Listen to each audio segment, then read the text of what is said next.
Bonjour et bienvenue. Alors, ça y est, vous l'avez, cette idée qui vous trotte dans la tête, qui vous empêche de dormir, et vous visez le marché roman pour la concrétiser. Excellent choix. Aujourd'hui, on va décortiquer ensemble le chemin à suivre pour passer de cette intuition à une entreprise qui tient la route. Et pour ça, il y a une étape incontournable, l'étude de marché. Et voilà la question, la fameuse question qui vaut de l'or. Est-ce que cette super idée peut vraiment marcher ici, en Suisse romande? Parce que, soyons honnêtes, avant de tout miser dessus, son temps, son énergie et bien sûr son argent, il faut une réponse claire. Et c'est justement notre mission aujourd'hui, vous donner les clés pour répondre à cette question. Et avec confiance, s'il vous plaît. Alors, notre parcours va se faire en 5 grandes phases. Voilà le programme. On va définir la quête, cartographier le terrain, comprendre les acteurs, faire un test de réalité et enfin, bâtir le plan d'action. Voyez ça comme une véritable feuille de route qui va nous mener étape par étape, du brouillard à la clarté. Bon, rentrons dans le vif du sujet, l'étude de marché. Oubliez tout de suite l'image du gros rapport académique qui finit au fond d'un tiroir. Non, non. Pensez-y plutôt comme un outil de navigation, un truc vivant. C'est vraiment votre GPS d'entrepreneur pour prendre les bonnes décisions et surtout pour éviter de vous planter sur les erreurs classiques. Allez, on attaque la première phase. Définir sa quête. C'est le point de départ, les fondations de tout le projet. Et c'est hyper important parce qu'avant même de chercher des réponses, il faut être sûr de poser les bonnes questions. Ne zappez surtout pas cette étape. Une question mal posée au début et c'est tout le reste de l'étude qui part dans la mauvaise direction. Alors concrètement, ça veut dire quoi? Premièrement, demandez-vous à quelle question je veux que cette étude réponde. Est-ce que c'est pour valider l'idée, choisir entre Genève et Neuchâtel, fixer le bon prix? Ensuite, mettez sur papier toutes vos hypothèses. Par exemple, je suis convaincu que les PME de la côte ont besoin de ma solution. Et enfin, soyez hyper précis sur votre cible. Le marché roman, c'est beaucoup trop large. Est-ce que l'on parle des étudiants de Fribourg ou des retraités du Valais? La précision, c'est la clé.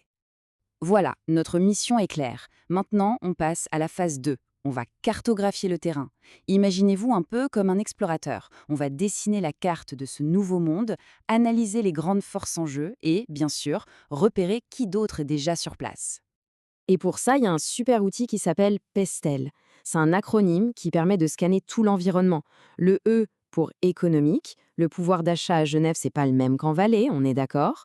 Le S pour social, quelles sont les tendances de consommation ici. Le L pour légal, attention, les lois, les impôts, ça change d'un canton à l'autre. Bref, la clé du succès, c'est vraiment de penser local. C'est ça qui fait toute la différence. Maintenant, on zoome un peu plus. Contre qui on se bat? Bon, il y a les concurrents directs, ça c'est facile. C'est ceux qui font exactement la même chose. Mais attention, le piège, c'est d'oublier les concurrents indirects. Imaginez vous lancer un super snack sain. Votre concurrent, c'est pas juste l'autre barre de céréales bio, c'est aussi la boulangerie d'en face, le kiosque et même la simple pomme que la personne va acheter à la place de votre produit. Faut penser plus large. Et pour y voir clair, rien de tel qu'un petit tableau comme celui-ci. C'est tout simple. On liste les concurrents, on regarde comment ils se positionnent, leur prix, ce qui les rend uniques. Et là, magie. En remplissant les cases, on commence à voir des trous dans le marché, des espaces libres. C'est là qu'il faut se poser la question, et moi, où est-ce que je me place là-dedans? Est-ce qu'il y a une place à prendre sur le service client, sur le 100% local? C'est comme ça qu'on déniche sa niche. Ok, on a la carte du territoire, on a repéré les autres joueurs.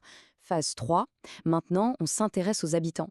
Parce que le succès d'un projet, il dépend de deux choses, la capacité à comprendre ses futurs clients et celle à trouver les bons alliés. Quand on parle des clients, attention, on ne parle pas juste de leur âge ou de leur lieu de résidence. Ça, c'est la base. Ce qui compte vraiment, c'est de comprendre le pourquoi. Pourquoi est-ce qu'ils achèteraient votre produit? Quel est le vrai problème que vous résolvez dans leur vie? Parfois, c'est un besoin qu'ils n'ont même pas encore identifié eux-mêmes. C'est en creusant ce pourquoi qu'on crée une offre à laquelle les gens ne peuvent pas dire non. Et puis, il y a les alliés. On ne le dira jamais assez. On ne réussit pas tout seul. Surtout pas en Suisse romande où le réseau, c'est la base de tout. Alors, dès le début, demandez-vous, qui peut m'aider?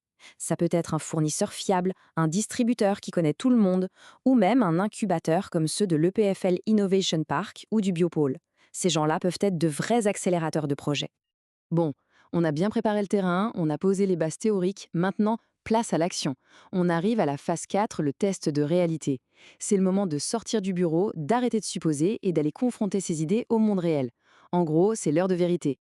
Pour cette enquête de terrain, il y a deux grandes méthodes. D'un côté, le quantitatif, pensez sondage en ligne, questionnaire, ça va vous donner les chiffres, le combien. Par exemple, 70% des gens sont intéressés. C'est super pour valider qu'il y a bien un marché. Et de l'autre côté, il y a le qualitatif. Là, on est plus dans l'entretien, la discussion. Ça va vous donner le pourquoi. La pépite, c'est de comprendre pourquoi les 30% restants ne sont pas intéressés. Le vrai secret, c'est de combiner les deux, les chiffres pour prouver et les discussions pour comprendre. Une fois que toutes ces données sont récoltées, eh bien le plus dur commence peut-être. Il faut les analyser, les faire parler.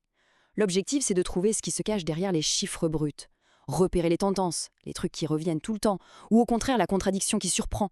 C'est là, dans cette analyse, qu'on va pouvoir dire « Ok, mon hypothèse de départ était bonne » ou « Ah, en fait, je me trompais complètement ». Et c'est souvent là aussi qu'on découvre des opportunités qu'on n'avait même pas imaginées. Et on arrive à la dernière ligne droite, la phase 5, la construction du plan d'action. Tout ce travail d'enquête, d'analyse, tout doit maintenant se concrétiser. On va transformer toute cette recherche en une véritable stratégie, un plan pour partir à la conquête du marché. Alors, à quoi ça ressemble ce fameux plan? Eh bien, il y a quelques éléments clés. D'abord, un résumé, la synthèse en une page. C'est ce qu'on donne à un banquier ou un investisseur.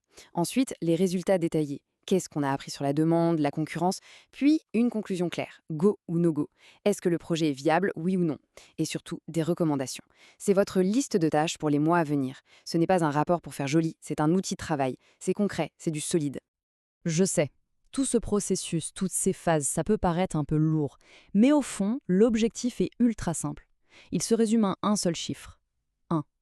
On fait tout ça pour arriver à une idée. Mais pas n'importe laquelle.